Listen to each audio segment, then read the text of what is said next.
BBOR Black Box Online Radio, coming to you from West Virginia. BlackBoxNed88 on Instagram for the bonus podcast. And just a quick reminder, every Monday is ZODIAC Mondays. Wednesday is an Ask Me Anything. That's an AMA, so please drop your questions below for things that you would like discussed here on the show. And Friday is an Anything Goes. Any subject is fair game, mostly talking about true crime, serial killers, the Zodiac Killer, but any subject is welcome. All right, so please share some ideas in the comment section about what you would like to hear about on this channel, and let's get started. Okay, hello everybody. Today is Friday, another Anything Goes Friday, the day when any subject is fair game. Welcome to the show. Today I'm going to be talking all about the I-5 Strangler, Roger Kibbe. But before we begin, I would like to remind you guys that you can download the audio of this program as a pure podcast using LaunchPad 1. There's a link to that in the description box.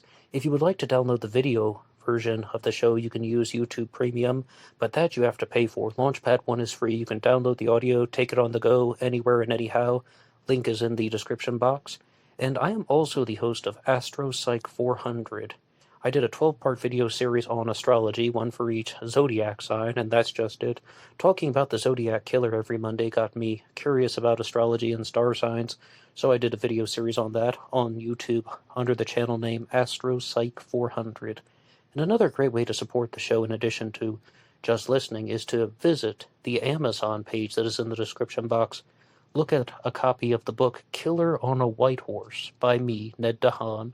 It's a murder mystery, novel, fiction, but feel free to have a look. You can even get one of those free sample things from Amazon.com. The link to that is, of course, in the description box. A lot of good things in the description box, including the Teespring page. There's some other merchandise there.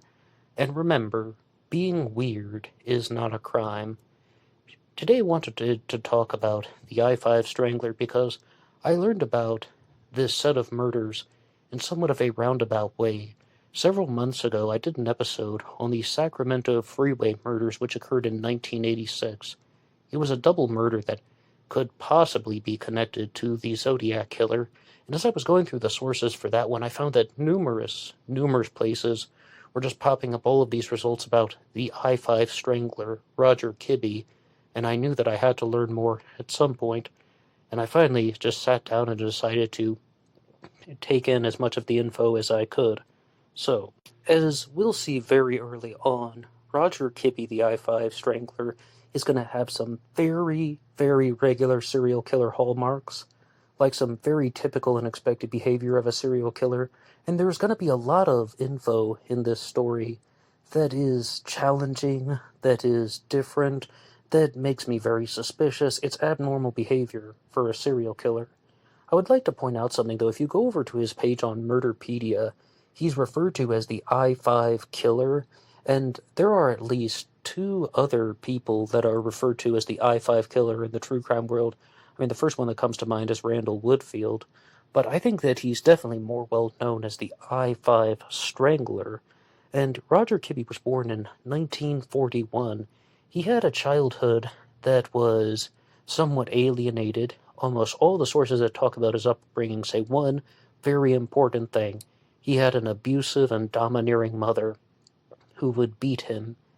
Roger Kibbe was also someone who was alienated from the other kids growing up. They would make fun of him because he had a stutter. And instantly I'm reminded of the serial killer Robert Christian Hansen, the butcher baker who operated in Anchorage, Alaska. Very similar story. This feeling of alienation and hopelessness is something that really drives a lot of people to hide their devious tendencies and their destructive behavior because they resent, well, the makings of society. It's like that old proverb, the child who is not loved by the village will burn it down to feel its warmth. And you can see that with serial killers. They actually try to put that into motion. They create this mindset of, okay, well, society was bad to me, so I'm going to be even worse to the other people in society, but I need to do it in a way in which I won't get caught, because then they will stop my destructive tendencies and they will stop me from expressing myself in destructive ways. that becomes a foundation of serial killer behavior. But here is something about Roger Kibbe that is quite different than a lot of other serial killers. He had an abusive mother that beat him severely growing up. He married a woman named Harriet, and she turned out to be a domineering and controlling and verbally abusive woman. I mean, I was reading this one source that even said something to the effect of, she would just get angry at him over everything, and other people would describe it as he would just kind of sit back and roll with the punches, more or less. On the surface, it would appear that way, but in all reality, he was a serial killer. Like his name, the I-5 Strangler primarily went for strangulation as his method of execution, and he did it in a couple different ways. In at least one case, he used the victim's own sweater to strangle her, but also he would use something that, I'll just call it paracord, a type of nylon cord that is used in parachutes, because Roger Kibbe had the hobby of skydiving. He was actually a passionate skydiver. And there's something else that you don't hear too frequently about, that serial killers just have a very passionate interest in a recreational hobby. Maybe in certain cases, the Golden State Killer was very passionate about motorcycles. Now, as we go through this, I would like to cite some sources that I thought were very valuable to this discussion. There's an article on Oxygen.com by Benjamin H. Smith, and then there's a website that I had never heard of before called RobertKellerAuthor.com. There's a very extensive piece on Roger Kibbe, the I-5 Strangler, and he even advertises giving away true crime books for free. One more time, RobertKellerAuthor.com. And there is an episode of The Murder Squad hosted by Paul Jensen and Billy Holes. Did I really say that? Billy Holes and Paul Jensen. Paul Holes and Billy Jensen. Jensen and Holes, yes, okay. Now the little bit of a crossed wire in the brain. And yes, if you go over to the website run by Jensen and Holes, Billy Jensen and Paul Holes, that is, I highly recommend their page on this, because they did some very strong, breaking down the case victim by victim and paying tribute to the victims who were murdered by the I-5 Strangler. The first one was Llewellyn Burley in 1977. Then there was Laura Hedick in 1986. Barbara Ann Scott also in 1986. And then the next set of victims included Stephanie Brown and Charmaine Sabra, both in 86. And then Catherine Kelly Quinones and Darcy Frackenpole. Darcy Frackenpole was the youngest victim. She was murdered in 1987. First, can I just say a big rest in peace to all of these women. They did not deserve to be murdered by the I-5 Strangler. There are 7 confirmed victims that have been murdered by Roger Kibbe, and as I said, he would primarily use the method of strangulation. But there is, you might have noticed, a very important detail.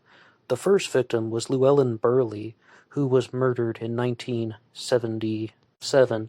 And I think even if you go over to the Wikipedia page, it says that she went to a job interview and she never returned. Well, that is only a small fraction of the story. The job interview was actually a hoax that was set up by Roger Kibbe. He posted a fake ad, and not only that, she actually went to the first interview, and Roger Kibbe actually went along and conducted an entirely fake job interview. First she shows up and he says, "Oh yeah, by the way, my office is under construction, so we're just going to do the interview in my van." And she goes along with it. And he did an entirely fake job interview. Roger Kibbe worked in the furniture business, by the way. This was completely unrelated to his company.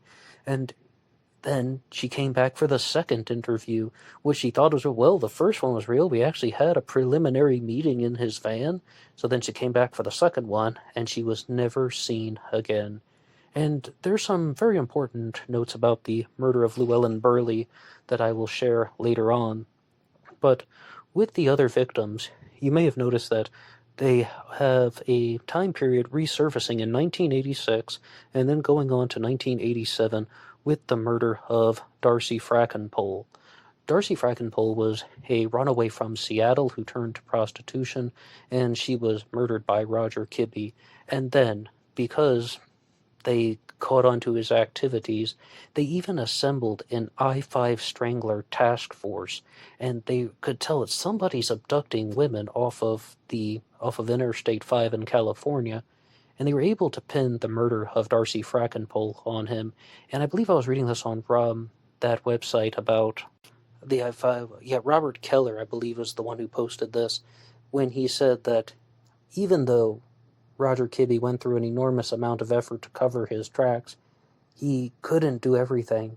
And at first the authorities were like, hey, we found the same type of paracord that was used in one of the murders, and then Roger Kibbe has this paracord, and then a judge just dismissed it and was like, big deal, it's the same type of cord. Lots of people could have purchased that. And in all seriousness, I do agree that the judge is kind of just saying this is something that's widely sold. It's not exclusive to him. But in the murder of Darcy Frackenpole, the perpetrator, Roger Kibbe, actually left behind one of his hairs on her body. I believe it was actually a hair from his leg, a leg hair. And then they were able to determine that he murdered her. So he's convicted in 1991 for the murder of Darcy Frackenpole. He's in jail for 20 years. This is also something very different. He's already serving a life sentence and eligible for parole after, I believe, 16 years, but life with parole. But then, new discoveries were made. New links were established using DNA testing as well as forensic science in general, and the other 6 victims of the I-5 Strangler were connected to him in the later part of the first decade in the new millennium, 2008, 9, 10, and 11. And then Roger Kibbe would ultimately go on to confessing to 6 more murders, bringing the body count to 7. But to look at these crimes in chronological order, and there's, as I said, there's a very good timeline arranged on the murdersquad.com, you can see that he's committed the first crime in 1977. Then, for nearly 10 years, no activity. Nearly 10 years. No activity? I don't believe that. The authorities also don't believe that, because that is something that is just beyond belief when it comes to a sexually motivated serial killer. Roger Kibbe not only abducted the victims, not only murdered them, not only strangled them, but he also sexually assaulted them. And he would do something that is a little bit unique. He almost had a signature of going about it. Not only would he bind their hands with that paracord or some other type of restraint, but then he would just cut up their clothing with a pair of scissors, and rumor has it that the pair of scissors belonged to his mother. With serial killers, we tend to see that there's a pattern of escalating deviant behavior here, and Roger Kibbe would get caught doing things like stealing clothes from people's clotheslines and cutting them to pieces. And I used to talk a lot about the channel Bulldog Mindset in a long time ago on BlackBoxOnlineRadio, maybe 2019. I would reference that channel a lot. But the host of that one, John Sonmez, would have something to say about a guy like Roger Kibbe, because he said this about a different murderer, that actions like that are a sign of weakness. And that's just what it is, weakness. He's using a pair of scissors to cut up their clothes when the person can't fight back. The person who's doing that might think that they are being strong. They might think that they are doing something powerful, but in all reality, it's a gesture of weakness, attacking an inanimate object, unleashing emotions on something, a piece of clothing that can't fight back. So you can definitely see that in the activities of Roger Kibbe. But in addition to staging this whole fake job interview for Llewellyn Burley, luring her to the van twice, he also did something that is very bizarre in a different crime that occurred in 1986, and that was the murder of Charmaine Sabra. In this instance, I mean, like, you really have to just read this thing here. This is once again from the Murder Squad. 26-year-old Charmaine Sabra had been shopping earlier in the day with her mom on August 8th, 1986. And I think not only were they shopping, but I also read on Robert Keller's site that they went to a dinner party. On the way home, the car broke down on I-5 near Peltier Road. A man pulled up in a Datsun 280Z, once again I'm getting all my wires crossed, 280Z, and offered to help the women. He drove Charmaine's mother to use a payphone to call for help, and she could reach no one, so he returned Charmaine's mother to the broken-down car and her daughter. The man offered to drive them individually home due to the size of the car, meaning it was only a two-seater, and I really have to wonder, was he driving that two-seater sports car just for such an occasion to get one victim alone? And, that's one of the reasons why he purchased it, or maybe he just liked that type of car, that type of sports car. The man offered to drive them individually due to the size of the car. Charmaine's mother insisted she go first because of her small child waiting at home. The last time her mother saw Charmaine alive was when she got into the sports car. I read in another source that it was actually Charmaine who was driven to the payphone first. But no matter what, he sees this broken down car on the side of the road. He offers a ride to one of the women, and it's genuine. He drives her to the payphone, then drives her back to the broken down car. Hey, we can't get in touch with anyone. It's the early AM hours. He's presenting himself as a good Samaritan, and he's actually going through with it much longer than other people do. A lot of people get into somebody's car and then they abduct them and then they just murder them at a date later on, as disgusting and horrific as that sounds. But he's just putting them more and more into a comfort zone. And here's another classic hallmark of serial killers. They often put people in such a state of comfort. They think this person is so harmless that they won't try anything at all. They do not give off these types of creepy vibes. And I think it's just that. It stems from growing up with abusive parents who would do bad things to the children if they would express themselves in any way, so they learn to conceal their feelings, partnered with being alienated from their peers for whatever reason. They once again harbor lots of destructive tendencies, and then they just have to sit there and they have to hide them, because if they release their destructive feelings and they unleash these destructive behaviors into the social group, then there will be drastic consequences. So by holding back all of these impulses and all of these animosities for opportune moments, well, that's the making of a serial killer.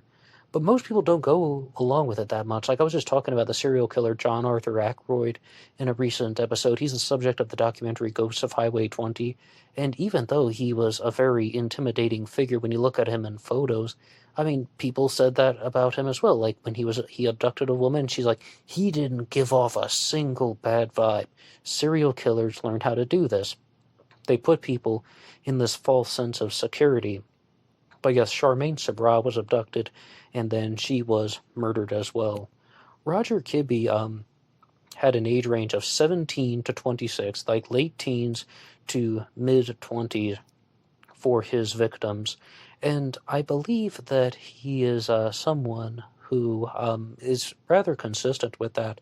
And a lot of people were talking about this online. They're saying, why didn't this serial killer mystery become more famous?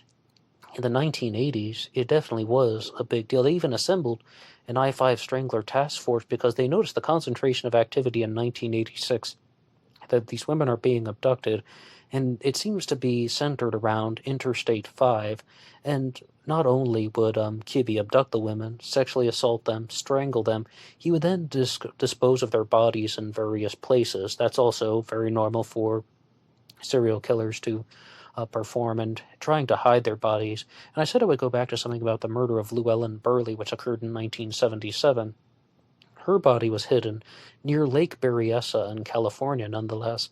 But after all those years, Kibbe was unable to locate it once the authorities had pinned the murder on him. And I believe they first attributed the murder of Llewellyn Burley to him. I want to say 2003. That's the date that stands out in my memory, but please don't quote me on that. But I can tell you, twice they tried to locate Llewellyn Burley with the assistance of Roger Kibbe, and he simply couldn't remember where he had discarded her remains. And a detective who was investigating the case just took it upon himself to try and find her. He turned Llewellyn Burley's disappearance into a passion project, and he found one bone from her in Napa County. and it turned out through DNA testing that it was a human bone that did indeed belong to Llewellyn Burley, but I think it was a leg bone, but that's all they were able to recover from her. But yes, indeed, Roger Kibbe was attributed to her murder. I mean, twice he tried to locate her body, even using like a helicopter, doing an aerial surveillance of the land, but that was unsuccessful. And I would just like to go over to Robert Keller's website one more time, robertkellerauthor.com, and he says he's giving away free true crime books. I'll share that once again, because he provides somewhat of a different account about the murder of Charmaine Sabra from 1986. A month after the murder of Stephanie Brown, 26-year-old Charmaine Sabra and her mother, Carmen, were driving home from a family dinner when their Pontiac Grand Prix quit on them, and they could not have chosen a worse place to break down. The junction of Peltier Road and I-5 is desolate, and it is a stretch of highway that no one wants to be at on the best of times, especially not at 3:30 in the morning. It was deserted. All Charmaine could do was turn on her hazard lights and hope that some passing Samaritan would stop and offer assistance. And you have to think that if cell phones had existed at the time, or at least if people other than Zach Morris had cell phones, then they would have been able to just call someone so much more easily. As it turned out, luck appeared to be with them. After just a few minutes, a man stopped behind them in a white sports car. He seemed friendly enough, so when he offered to drive them to the nearest gas station and call a friend, they accepted. His car, however, was only a two-seater, and he said he could only take one of them, and Carmen agreed to accompany him, leaving her daughter behind at the disabled vehicle. And that's when he drove one of them to the payphone. They attempted to call someone, unsuccessful, so then he drove back. And then he ended up taking Charmaine Sabra to a different location where she was murdered. Now, there is another element to the story about how Roger Kibbe was getting away with this, and I think that it's somewhat different compared to many other serial killers, and that is that Roger Kibbe's brother was a homicide detective, and very famously with the Golden State Killer case, Joseph D'Angelo, he was part of an anti-burglary task force, and he became the Visalia ransacker. He became the East Area rapist. He became the Golden State Killer because he's using the knowledge from the anti-burglary task force and implementing it into his crimes. With Roger Kibbe, it was quite different. He would just ask his brother very awkward questions about his job, and I say awkward only in retrospect. His brother completely did not suspect that he was a serial killer, and because his brother's just answering the questions honestly, and then Roger Kibbe is using this knowledge to commit these crimes. I'll just get to one point. The authorities believe that Roger Kibbe committed at least 38 murders, and they may have a point. 1977 to 1987, there's a 10-year reign of terror, 10 years of operation and activity, and he didn't murder anyone from 1977 to 1986. I just simply don't believe that. If this were some type of calculated criminal masterpiece like the Zodiac killer crimes, when someone is just committing crimes on certain days because it has significance to them, maybe somebody could do something like that. But these are sexually motivated crimes. Not only is he abducting people, he is sexually assaulting them. So that really leads me to believe that even though he confessed to these 7 murders, and it really is bizarre, he's in jail already serving life in prison, albeit with the possibility of parole, and then through the improvements of forensic science, they were able to connect him to these 6 other murders. I think you can... I don't think it's that surprising, though, because there are advancements in science all the time. Now I would like to go over to a different article from a website called Dreamin' Demon that I had never read before, dreamindemon.com, and it has an article called Roger Reese Kibbe is the I-5 Strangler. This is from 2008. Stockton, California. Sometimes Lady Justice takes her time, but when she finally arrives, it's always an entrance worth writing about.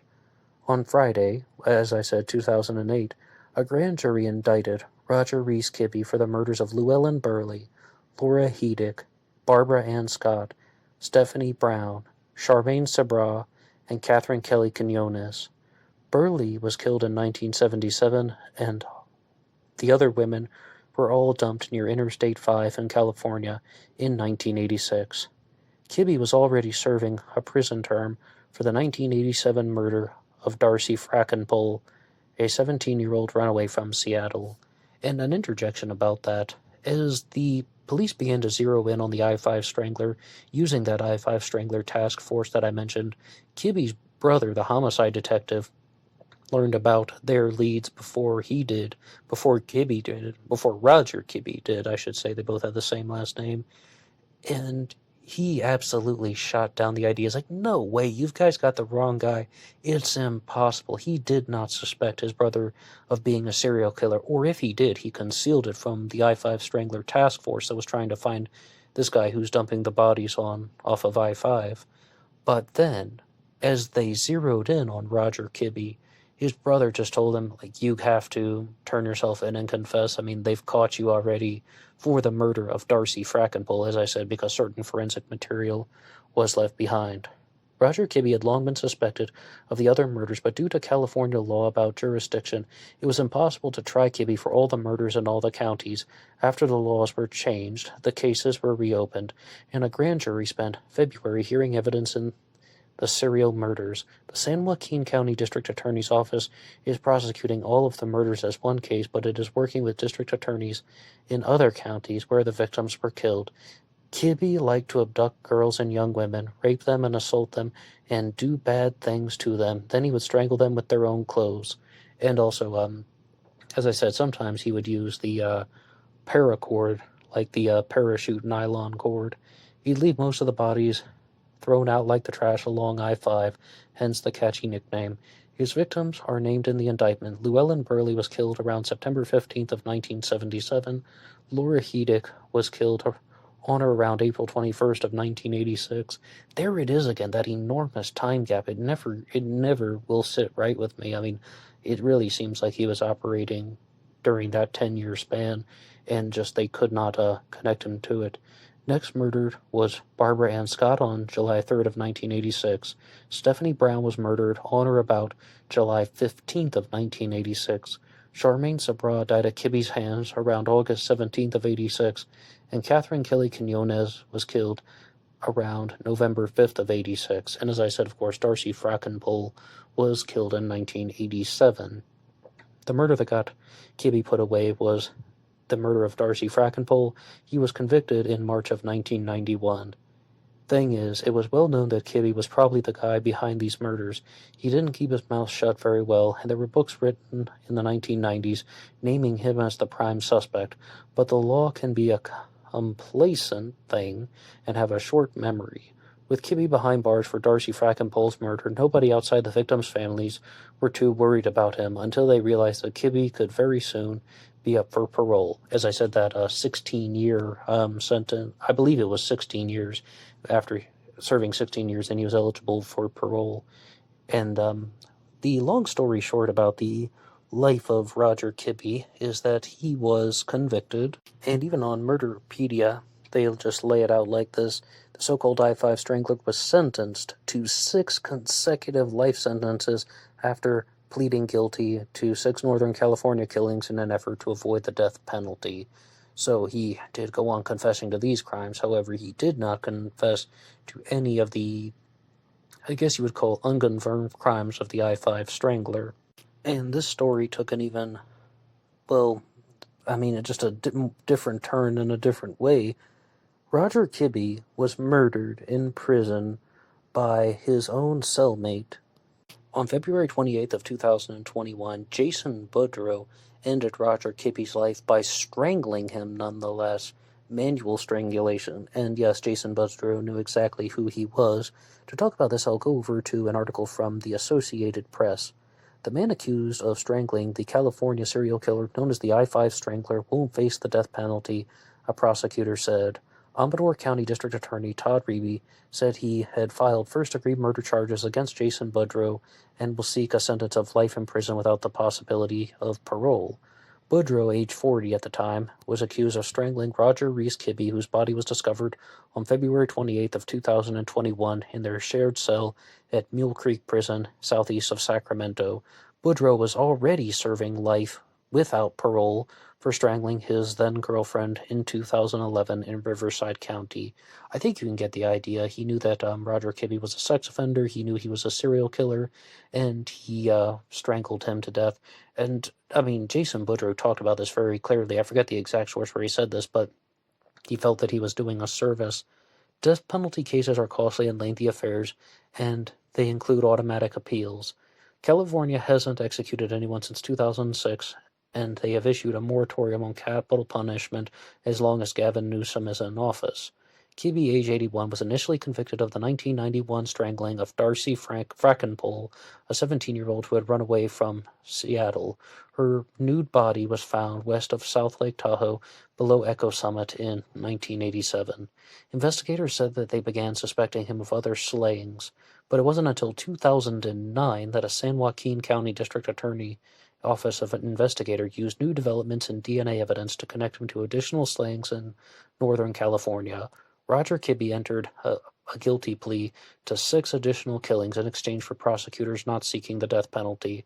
The victims were Llewellyn Burley in 1977, Stephanie Brown, Laura Hedrick, Catherine Kelly Quinones, Charmaine Sabra, and Barbara Ann Scott, all in 1986, and of course Darcy Frackenpole was in 1987. Kibbe was serving multiple life terms without the possibility of parole when he got killed. In a letter to the Mercury News last month, Jason Boudreaux said he killed Kibbe on the same day they became cellmates, initially so he would have the cell to himself. What started out as my original bare-bones plan of doing a straightforward homicide of a cellmate to obtain my single cell status evolved into a mission for avenging that youngest girl and all of Kibbe's other victims, he wrote. Well, Jason Boudreaux definitely seems like a horrible, despicable person in his own right, but Roger Kibbe was not any better. I'll just leave it at that. You know, there is something, though, about the life and death of Roger Kibbe, the I-5 Strangler. Yes, he had a lousy childhood, but he grew up. He didn't have to marry a woman who was verbally abusive like his mother. I mean, so says some places on the internet. I never met this woman. But he also became an accomplished, furniture salesman. I even read in one source that he was a partner in the furniture company. He was even good at building and designing furniture. He was passionate about skydiving. Why did he have to turn to murders? And that's just what it is. It's just this type of deviant behavior, to this desire to destroy other people because they felt rejected when they were younger. That's what is so saddening and pathetic about somebody like Roger Kibbe. Now, I often talk about this in relation to serial killers, and some of you have heard this before, but it's like picking up a glass bottle, smashing it on the ground into 1,000 pieces, and if you put half of the pieces back together, then it's still a broken bottle. It's not completely restored. That's the way I view a lot of children who are abused, emotionally neglected, rejected by their peers, rejected by society. Even if they get their life in order in some ways, they're still broken people. And I think Roger Kibbe is a textbook example of that, because he got married, he has a career, he has things that he's passionate about. I mean, he's having all these wonderful conversations with his brother. Yet it's just not enough to keep him away from these destructive tendencies. His deviant behavior would escalate and escalate and escalate, and using his mother's own scissors to cut up the victim's clothing in that act of weakness. It just goes to show you that those traumatic experiences that one, or that someone like Roger Kibbe has in childhood, do not leave. Well, what would you say about the serial killer Roger Kibbe, the I-5 Strangler? If there's anything you would like to share, you can put your ideas in the comment section down below. I would love to read your messages. Anybody can write the show at BlackBoxOnlineRadio at AOL.com. That's also in the description box. But most importantly, I would just like to know, what do you think about this story? Do you think that Roger Kibbe is a typical serial killer, an abductor, sexually assaulting the victims, that he is just someone who is a deviant, someone who was rejected from society, and then tried to destroy what he could not have belonging to other people? So he was just so far gone that he couldn't be saved? Or do you believe that Roger Kibbe is somewhat different than other serial killers? What do you have to say? I would love to read your messages in the comments section down below. You can write me at BlackBoxOnlineRadio@AOL.com. My personal Facebook is also in the description box. There's also a Facebook page, Black Box Online Radio, or of course, BlackBoxNid88 on Instagram. And I'll see you over there for the bonus podcast. Until next time.